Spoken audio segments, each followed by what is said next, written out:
Chavetz Chaim, jour numéro 58, Klal Zayin, chapitre 7. Et Klal Zé, dans ce chapitre, il y a voir Issur Kabbalat Lashon Hara. On expliquera l'interdiction d'accepter la médisance, Imnema Bifnei Shlosha, si elle a été dite devant 3 personnes, au Befana, vous devant l'intéressé, Vedin Im Shama Asipur, et la règle, s'il a entendu cette médisance, Merbe Anashim, de plusieurs personnes, au Shekol Yotse Bahir, ou s'il y a une rumeur qui court en ville là-dessus, au Mimessiach Lefitumo, ou s'il a entendu de quelqu'un qui l'a dit en passant innocemment, au Mimeman Kvetre, ou d'une personne en laquelle il a toute confiance, comme s'il s'agissait de 2 témoins, ou Boyudal et Tzifim, mais là-dessus il y a 14 paragraphes. Aleph, paragraphe 1, Issur Kabbalat Lashon Hara, interdiction de recevoir la médisance, ou Afilim Saper, c'est même lorsque celui qui la raconte, Saper Yatadvarim Bepirsum, raconte cela devant tout le monde, Ifnei Kama Anashim, devant beaucoup de personnes, Afalpiken En Achlit Machamadze, malgré tout, on n'a pas le droit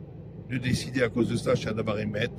que c'est véridique. Rakle Shashomrim, la Rouche Lazé, seulement ceux qui entendent ont le droit d'en tenir compte, la Chakor et Adavar, et d'analyser la chose. Et si il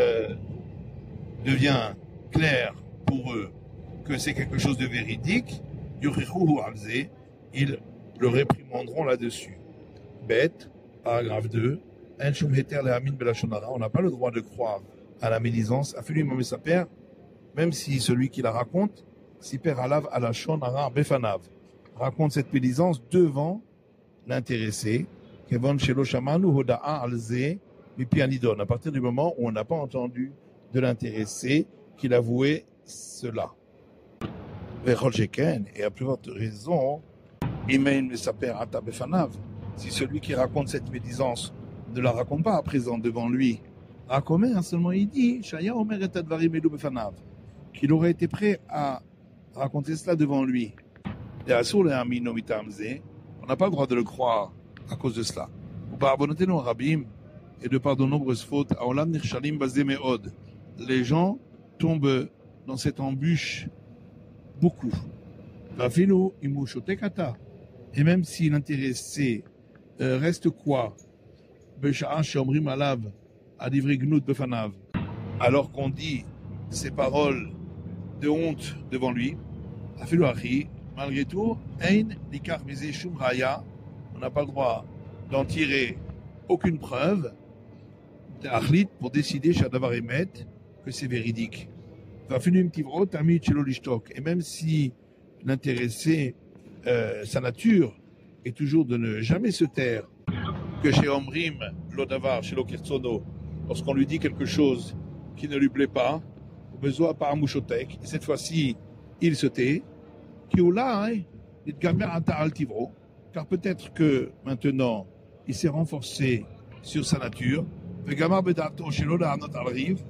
il a décidé de ne pas répondre à la dispute, ou peut-être parce qu'il a vu que c'est sûr que les gens croiront plus celui qui a raconté Biledvarav que ce qu'il va dire, que Minagarash Laolam, comme l'habitude mauvaise du monde, chez Muskam Etzlam, qu'il est sûr pour eux, chez Imra Kisaperet Advarim Befanav, que si cette personne racontera ces paroles devant l'intéressé, même si l'intéressé va le contredire 100 fois, ils ne le croiront pas. Ou le cas,